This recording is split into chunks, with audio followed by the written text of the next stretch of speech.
Hey everyone, it's Elias with RV Simple Life. Today we are in Albuquerque, New Mexico. We're on the very west side of the city and we're going to be heading west here in just a few days. But today I thought we'd just take a quick few moments and show you the on-the-go water softeners right here behind me. Today we've actually had it for a few months, and today I'm going to wind up doing the backflush to it and show you how we do that. So we're going to get started with that right now.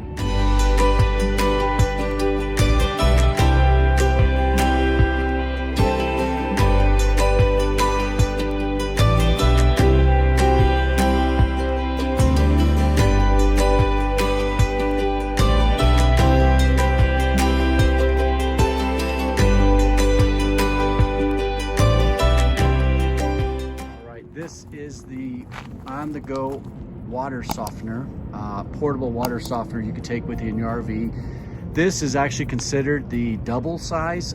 They do have another version of this that is a slimmer version of what you see here. It's the single, so this is the double.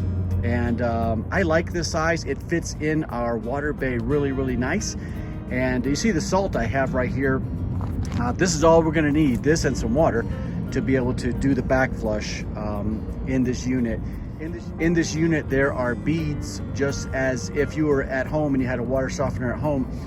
There are beads that will collect all the different minerals and things that come into the water, and we'll kind of grab onto them, and then we'll exit the water out of this port right here, up here, into your RV. And so every now and then those beads need to be cleaned out, and the way you do it is with just regular old salt. With the smaller version of the on-the-go water softener, you need to use about 26 ounces of salt. And so we thought, well, just kind of a good number to go out would be like 2 pounds, 32 ounces of salt. And so instead of doing all the measuring and things like that, we thought, well, if I had the single, I would use 2 pounds, but since I've got the double, I'll use 4 pounds, and that's what you're supposed to do.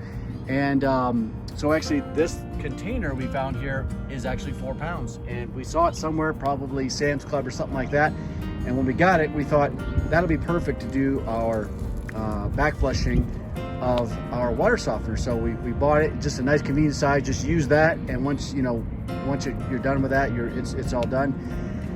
And rather than measuring out ounces and things like that, so we just decided 2 pounds if we had a single, 4 pounds if we have a double. So what we'll do is we'll put it into the top of the water softener here, and then we just run the water from the supply line, and then the water will come out. The spigot right here is supposed to come out just at about the diameter of what a pencil would be, and just clear, and not like shooting out real far or real hard.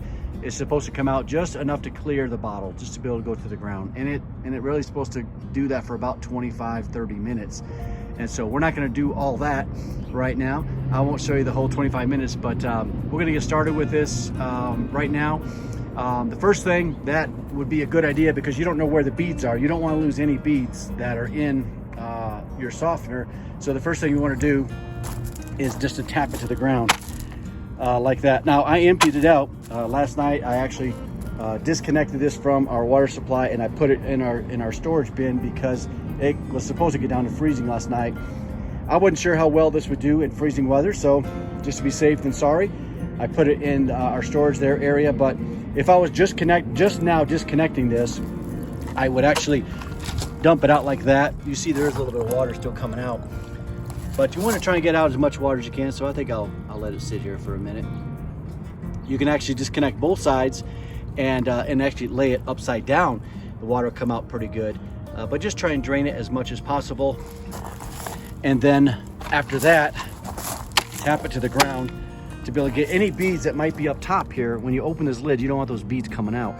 So you want the beads to go down. You want to save those. And then, all right, so we're going to open the top up, and we're going to get the salt just poured in there.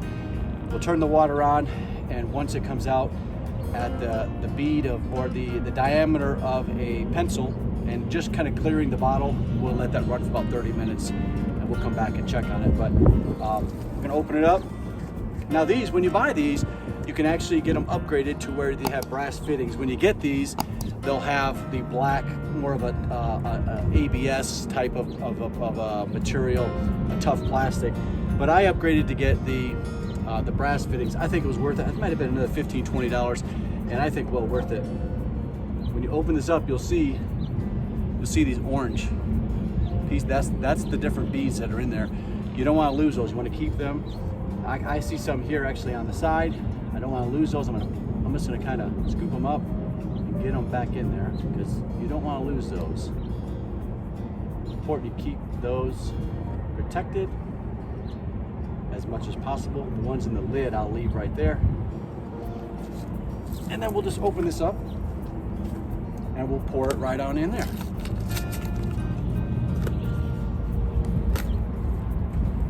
I thought this might have had it. It does have an easy, that's me right there. I didn't do it right. There's the easy pour spout right there, but I messed up and did it wrong already. But let's just try and get this in without spilling too much.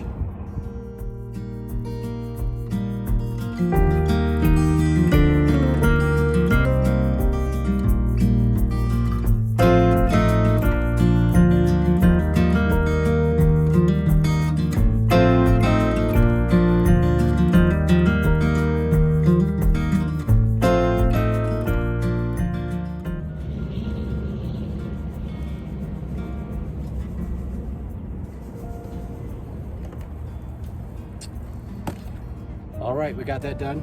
I'm gonna put the lid back on. I'm gonna clear off the top here a little bit. Put the lid back on. And once this is on,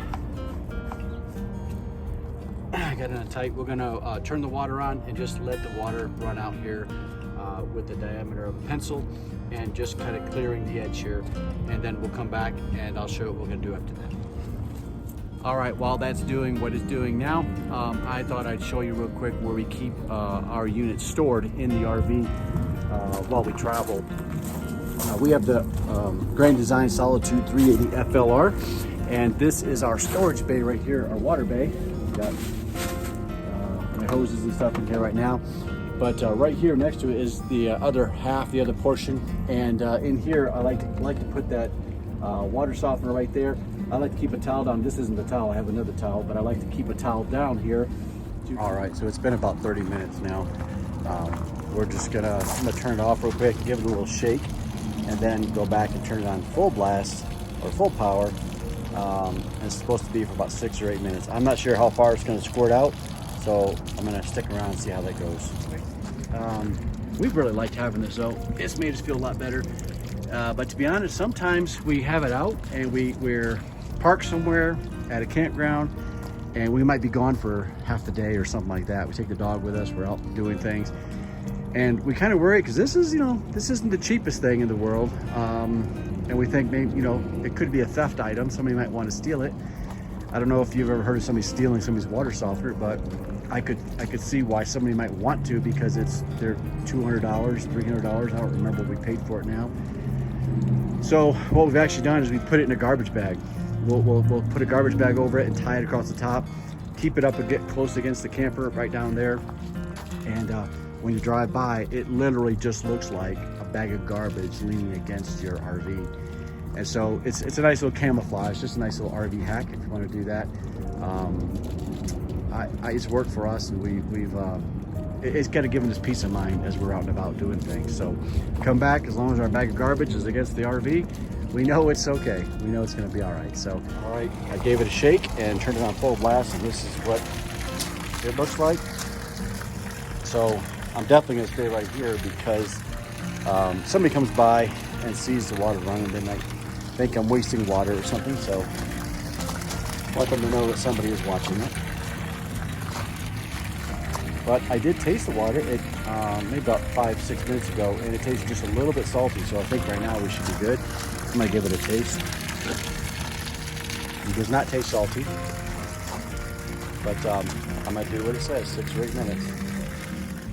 All right, we've got that fully backflushed, and it's ready to go. I hooked my water line back up to my supply here. I like to run it through this double filter here. This gets a lot of the sediment things out. That way it doesn't go into my water softener. So I'm gonna hook these up real quick and then get my water softener hooked back up to the RV. Here's my garbage bag I was telling you about. And I'll show you how that looks in a minute here.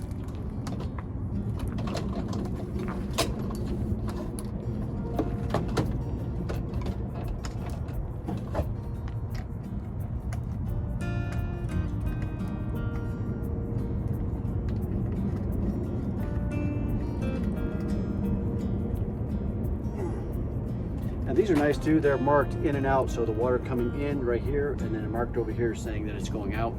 So real simple to do. Here's my garbage bag. So if you have a black bag, obviously it looks a little bit better, looks a little bit more like garbage. But I just do this.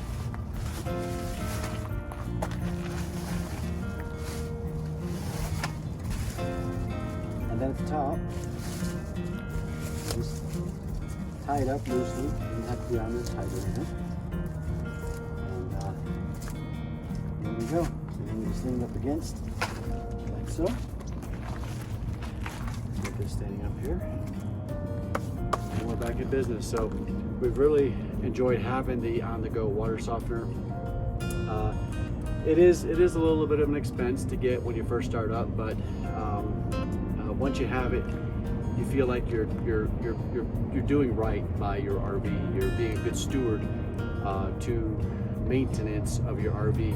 You're not allowing in the kind of water that's going to put hard stains on your sinks, in your showers. That you're doing the best you can to be able to let the very best water come in as possible. So we're very glad to have it, and I appreciate you watching. Thank you so much. If you haven't subscribed to our channel, please do that. We'll put a little button here below. Just hit that subscribe button, hit that notification bell. We'd appreciate that. You'll get notified when we put out new videos. So thank you so much. Hope you have a great day, and God bless. Bye-bye.